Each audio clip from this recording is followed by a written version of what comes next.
সম্প্রতি একটি অনলাইন গণমাধ্যমে পল্লবী থানা যুবদলের আহ্বায়ক নূর সালাম ও তার সমর্থকদের বিরুদ্ধে বস্তি দখল চেষ্টা ও বোমা বিস্ফোরণের অভিযোগ শিরোনামে একটি সংবাদ প্রকাশিত হয়েছে, যা সম্পূর্ণ মিথ্যা, ভিত্তিহীন এবং উদ্দেশ্য প্রণোদিত বলে দাবি করেছেন পল্লবী থানা যুবদলের আহ্বায়ক হাজী নূর সালাম।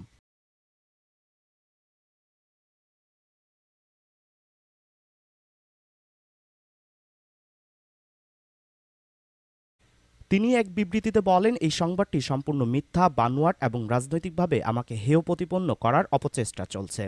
আমি এই সংবাদের তীব্র নিন্দা ও প্রতিবাদ জানাচ্ছি। তিনি অভিযোগ করেন, যারা এই মিথ্যা ও ষড়যন্ত্রমূলক অপপ্রচার চালাচ্ছে তারা সবই আওয়ামী লীগ ও তাদের অঙ্গ সংগঠনের রাজনীতির সাথে সরাসরি জড়িত। উদ্দেশ্য একটাই, বিএনপি ও যুবদলের নেতাকর্মীদের নামে মিথ্যা কাহিনী ছড়িয়ে দিয়ে রাজনৈতিকভাবে হয়রানি করা। আসলে এটার সাথে তো আমি কিছু জানি না, আমি এটার সাথে সম্পৃক্ত না। ঠিক আছে, এটা হচ্ছে রূপনগর থানার অন্তর্গত। আমি হচ্ছে পল্লবী থানার যুবদলের আহ্বায়ক।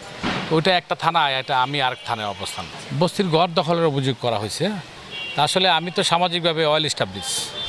আমার প্রত্যেক সম্পত্তি আমার অনেক আছে। ঠিক আছে, আমার বাবার 2টা বাড়ি আছে, অনেক সম্পত্তির মালিক উনি। আমার বাবার ভাগের যে সম্পত্তি আছে, আমি এটাই অনেক সম্পত্তি পেয়েছি। আমি পার্সোনালি আমার ব্যবসা বাণিজ্য আছে, আমি গার্মেন্টস এক্সেসরিজের বিজনেস করি। ঠিক আছে, আমি স্টকের বিজনেস করি, দুবাই ফিলিপাইনে মাল পাঠাই। তো আমি আল্লাহর রহমতে, আপনার দয়ায় আমি পার্সোনালি ভালোই টাকা পয়সা কামাই।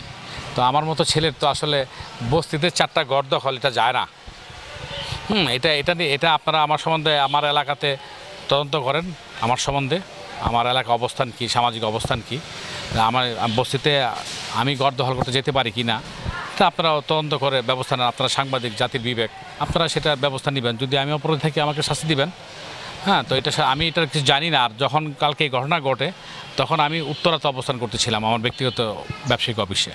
এটা অভিযোগটা তোলার কারণ হচ্ছে, এরা তো সেই কুরবানের পাশে যে গিয়াসউদ্দিন ছিল, এরা তো আমলিক করে, যুবলীগ। এরা রূপনগর থানার যুবলীগ করছে। এরা হচ্ছে রূপনগর থানার যে সদস্য সচিব ছিল নুর আলম খোকনের লোক, এবং কুরবানের সাথে আরেকটা ছেলে আছে কাল্লু। ঠিক আছে, আমি কিছু ডকুমেন্টস আপনাদেরকে দিয়ে দিব। তো এরা হচ্ছে টোটাল গ্রুপটা হচ্ছে যুবলীগ। আপনারা ইতিপূর্বে জেনেছেন এই যুবলীগ আমাদের পল্লবীতে বিভিন্ন রকম অরাজকতা সৃষ্টি করার জন্য বিভিন্ন সময় পায়তারা চালাচ্ছে। আমি সেগুলো প্রতিহত করার চেষ্টা করি। কিছুদিন আগে আমি যুবলীগের কিছু ছেলেপেলেকে ধাওয়া করে মশাল মিছিল করার সময়, মশাল মিছিল করার যে সরঞ্জাম ছিল সেগুলো উদ্ধার করে ওদের মশাল মিছিল সেটা আমি বানচাল করে দিয়েছি। বিভিন্ন সময় তারা বিভিন্ন প্রোগ্রাম করতে চায়, সেগুলোতে আমাকে তাদের প্রধান বাধা মনে করতেছে আর কি। আসলে এদেরকে তো আমাদের এই দলীয় কিছু লোকজন হয়তো ইন্ধন যোগাচ্ছে আর কি। হ্যাঁ, আমাদের দলীয় কিছু লোকজন ইন্ধন যোগাচ্ছে, সেটা আমরা ফাইন্ড আউট করার চেষ্টা করতেছি আর কি। এ বিষয়ে কি হাইকমান্ডকে জানানো হয়েছে? হ্যাঁ, আমি আমার ঊর্ধ্বতন নেতৃবৃন্দ যারা আছে তাদেরকে আমি এটা জানিয়েছি, যে আমার নামে যে অপপ্রচার চালানো হচ্ছে এটার সাথে আমি টোটালি সম্পৃক্ত না। আর এটার সাথে যদি আমাদের দলীয় কোনো লোকজন জড়িত থাকে, তার দায়ভার তো আমরা নিব না। তার দায় আমার যুবদলের কেউ যদি জড়িত থাকে, সেটাও তার দায়ভার আমি নিব না। যদি পদদারী কেউ জড়িত থাকে, সেটার দায়ভার তো আমি দেখবো আমরা।